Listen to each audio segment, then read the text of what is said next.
Yung tawag dito sa iba ay bahog-bahog, tikay naman po yung tawag dito sa amin. Videohan natin ito kung paano ba natin ito gawin yung ating paborito, ito na mga palangga. Umpisahan na natin. So dito meron akong 2 in 1/2 kilo ng ating mga tinapay, na yung mga tinapay na ito mga palangga ay yung mga pinagtabasan po ng ating na slice or yung tinapay na medyo sunog, yung na overcook, at yung mga tinapay din na mga rigid. At mga bago po ito ha, hindi po tayo pwedeng gumawa dito ng panis kasi po ay hindi na yan makakain. At nahimay-himay ko na po ito ng mga medyo maliit. At yung mga ginawa po namin na bahog-bahog ay ito po yung mga tinapay natin na mga matatamis at yung mga may mga palaman na tinapay. So dito meron akong 3 cups ng ating tubig at maglagay lang po ako dito ng 1/2 tablespoon ng food coloring na strawberry red para po maging red po yung kulay ng ating bahog-bahog. Sa tubig po natin, kung pag gumawa kayo nito ay tansyahin nyo lang po talaga kasi ay magkaiba din naman tayo ng mga tinapay na ginagawa po natin ng bahog-bahog,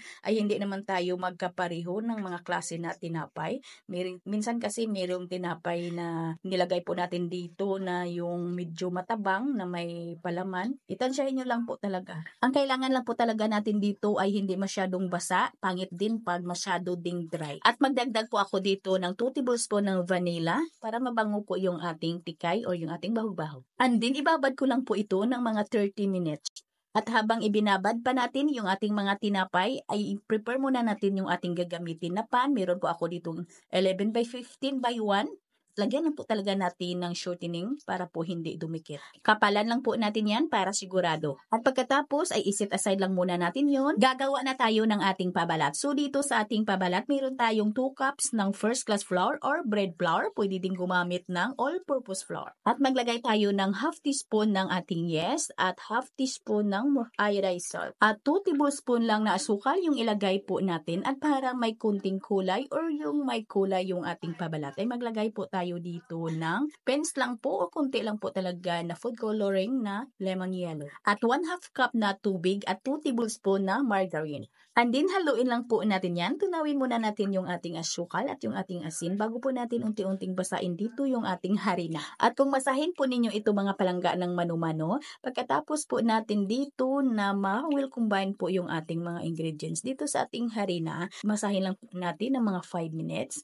And then i-rest po natin yung ating dough bago po natin ito i-flatten. Para malambot na po pag i-flatten po ninyo, gamit po ang inyong rolling pin. Yung aking dough na ito mga palangga, ay doon ko po ito sa aking dough roller masahin at doon ko din na diretso po palaparin.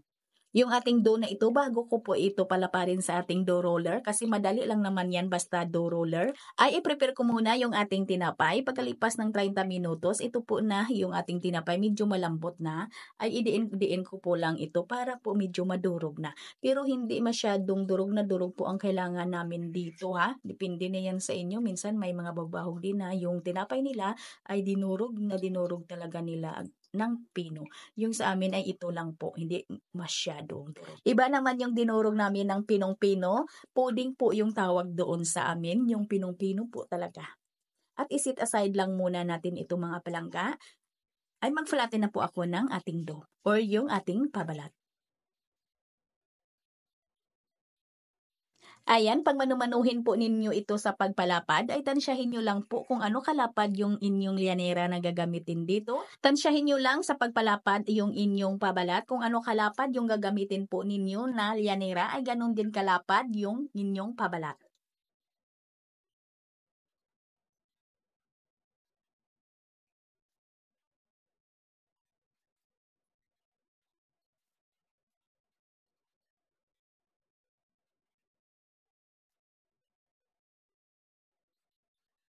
At pagkatapos ay basain lang po natin ito ng kaunti lang po na tubig na makuha lang po yung hulo harina at nang dumikit na din dito yung ating mga tinapay para po hindi maghiwa-hiwala. Para po hindi mahiwala yung ating mga tinapay dito sa ating pabal. At kailangan talaga dito ay siksik po. Kaya po yung ating bahog-bahog ay sinasabi po nila na mabigat.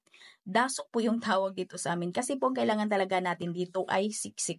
At para na maging masiksik talaga yung ating bahog-bahog ay dito ay gumamit lang po ako ng plastic and then nilagyan ko po ng tubig at idiin lang po natin yan para po maging siksik talaga. Idiin lang po natin yan, i-press lang po talaga natin. At siyempre, basa na po yung ibabaw kasi gumamit po tayo ng kaunting tubig dito sa ating plastic. Bali, yung sinuot po natin na plastic ay nilagyan po natin ng kaunti po na tubig. At pagkatapos ay ilagay na po natin dito yung ating pabalat na bilang pangtakip. And then, i-press lang po natin yan para dikit na dikit talaga yung ating pabalat doon sa ating tinapay. At bago po natin ito lutuin mga palangga, ay kailangan po ay iris muna natin ito ng mga 30 minutes para po ay makakilos din ng kaunti yung ating dough or yung ating pabalat. At medyo may katagalan po yung pagluto nito ha. 1 oras po ito sa 180 degrees Celsius ng ating oven. At dito mga palangga, hindi na po ako dito mag-egg wash. Bali, kinuha ko na lang po yung mga kunting halo-harina dito sa ibabaw. At pagkalipas ng 30 minutes ay pwede na natin itong isa lang sa may preheated oven 180 degrees Celsius for 1 oras. Medyo matagal na lutuan kasi nga ay makapal po ito.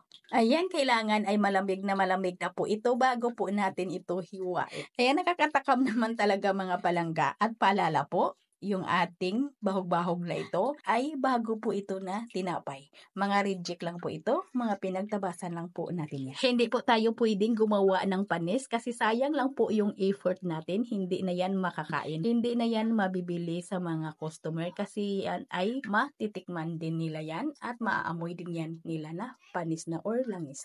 Sayang lang din yung effort at yung gas natin.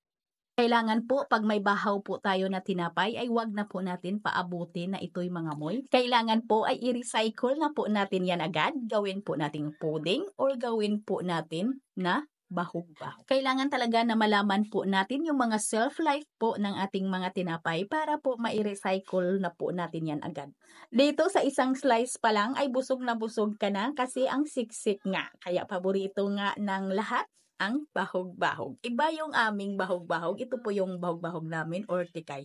Iba din po yung tinatawag namin na pudding. Ito po yung pudding namin mga palangga. Iba po yung pudding namin at iba po yung bahog-bahog. Yung po yung pudding namin, ito po yung mga tinapay natin na mga matatabang like munay, donut. Siyempre marami po tayong donut na ginagawa araw-araw. Tagi-isang sako po yung mga matatabang po natin, yung ating donut. Kaya medyo may mga pudding po tayo na magagawa.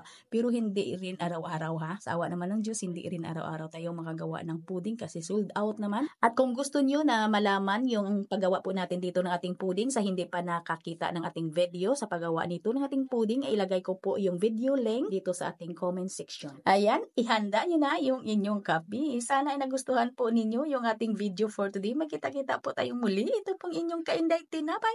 Maraming salamat at bye-bye.